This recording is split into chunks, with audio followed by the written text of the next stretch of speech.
Pre-Calculus Unit 2, Lesson 2, Power Functions with Modeling.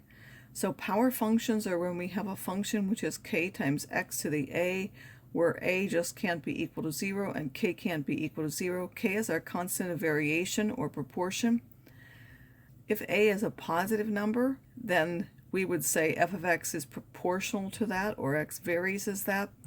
And if it's a negative, it would end up in the bottom of the function, so then it's an inverse variation. So if a power function has a positive power, these are all direct variation. If a power function has a negative power, that's inverse variation. Direct meaning they go up together and down together. Inverse means as x goes up, y goes down. Joint variation is when we have one variable that varies directly with more than one other one. So each one of these is a monomial polynomial. We've seen several of them. 5 of the 12 basic functions are power functions. 2 other power functions are shown as well. So we have this y equals x as a power function. The power there is 1. Y equals x squared. The power is 2. The cube root function where the power is a half. The cubing function where the power is 3. And then the reciprocal function where the power is minus 1. We also have the cube root function where the power is 1/3, and then the inverse square button where the power is minus 2. Of these, which ones show direct variation? So think for a moment which of those show direct variation, and then we'll go through that. Well, this has a positive power, so this is direct. As the x goes up, the y goes up. This is direct for the positives. As x goes up, the y goes up. So here, as x is getting bigger, y is getting bigger. As x is getting bigger, y is getting bigger. This is getting bigger. This is inverse because as the x goes up, the y goes down, and that's shown because the power is a negative. It's a minus 1. This one is direct because as x goes up, y goes up.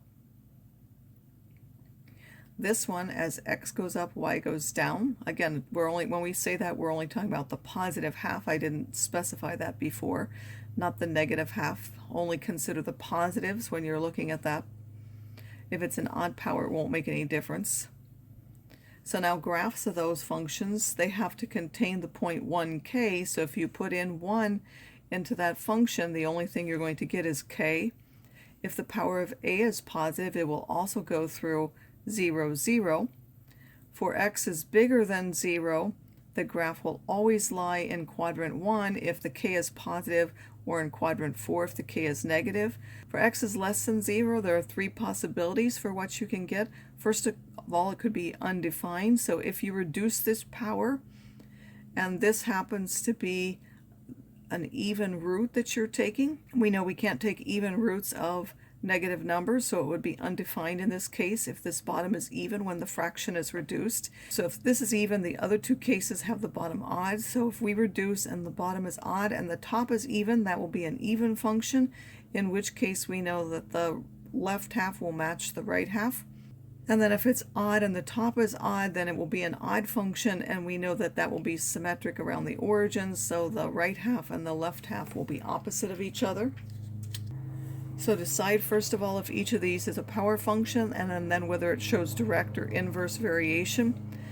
This is a power function. It's a k times an x to a power a.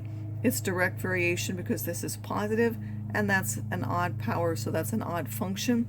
This is not a power function because it has to be x raised to a power, not the x isn't in the power.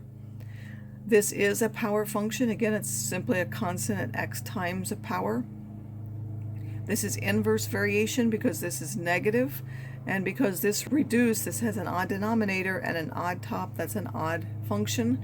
This is k x to the minus 4. Again, that is a negative power. It is a power function. That will be inverse variation, and because this is reduced to minus 4, or if you like minus 4 over 1, the power is minus 4 over 1, so it's odd on the bottom, even on the top. That will make that an even function. Write an algebraic expression for the statement using k as an unknown constant. So the area of an equilateral triangle varies directly as the square of the length. Because it's direct, we know it has to have a positive power, and it's k times s squared, so that's the area. It says gravitational potential energy varies jointly with the mass, the height, and has a constant of variation g. So g is our constant here, we're told that. And then m and h, it says jointly, so those are both direct variation when it says jointly.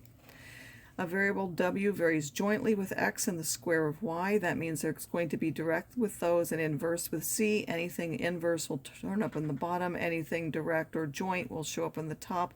There's our constant of variation. This asks us to describe this. So this is joint variation. Z varies jointly with the square of x and y, and then inversely with the cube of w. Here z varies jointly with x, y, and w.